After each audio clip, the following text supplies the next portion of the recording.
गया, वापस नहीं आएगा।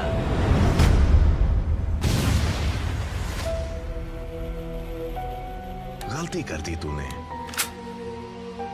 To late. कौन है वो लड़का? मेरे को चाहिए। येड़ा हो गया क्या रे?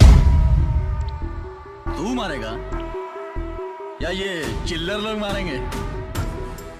आंध्र प्रदेश के चित्तूर डिस्ट्रिक्ट में 20 वुड कटर्स सैंडलवुड के पेड़ों की स्मगलिंग करते हैं। उन्होंने वुड कटिंग का काम 15 साल की उम्र में ही शुरू कर दिया था, क्योंकि ये उनके पिता का खानदानी काम जो था। लेकिन करीब 22 साल की उम्र में उन्होंने जंगलों में सैंडलवुड के पेड़ों की डिस्कवरी की और बस तभी से उन्होंने सैंडलवुड की डिमांड को देखते हुए स्मगलिंग करना शुरू कर दिया।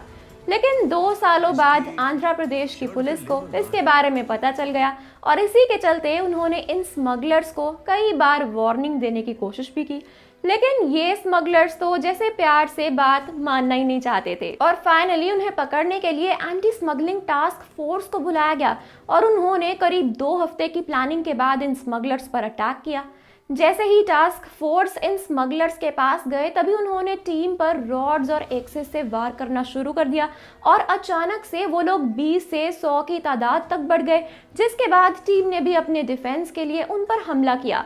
लेकिन उनका कहना था कि उन्होंने किसी पर भी सीरियस वार नहीं किया और इसी के साथ टीम ने पूरी कोशिश की इन स्मगलर्स को चोट ना पहुंचाने की। वहीं जब इन स्मगलर्स को पुलिस के सामने प्रेजेंट किया गया तब ह्यूमन एक्टिविस्ट्स की टीम ने कहा कि उन स्मगलर्स की बॉडीज पर जलने के निशान है, जो कि टास्क फोर्स की बड़ी गलती है। और साथ ही उन स्मगलर्स में से 12 लोग मिसिंग थे, जिनकी डेड बॉडीज 2 हफ्ते बाद रिवर साइड पर मिली थी। जब ये केस कोर्ट तक पहुंचा तब तमिलनाडु के सभी लोकल लोग भी स्मगलर्स की तरफ हो गए और इन स्मगलर्स को कोई सजा नहीं हुई, बल्कि टास्क फोर्स ऑफिशियल्स को इसके लिए जुर्माना भरना पड़ा।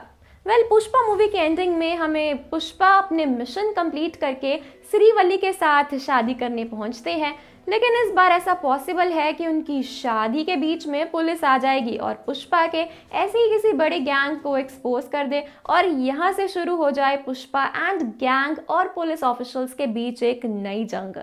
तो दोस्तों, आपको ये वीडियो कैसी लगी हमें कमेंट्स में ज़रूर बताएं। इसी के साथ हंसते रहिए, मुस्कुराते रहिए और देखते रहिए बॉलीग्राड स्टूडियोज़।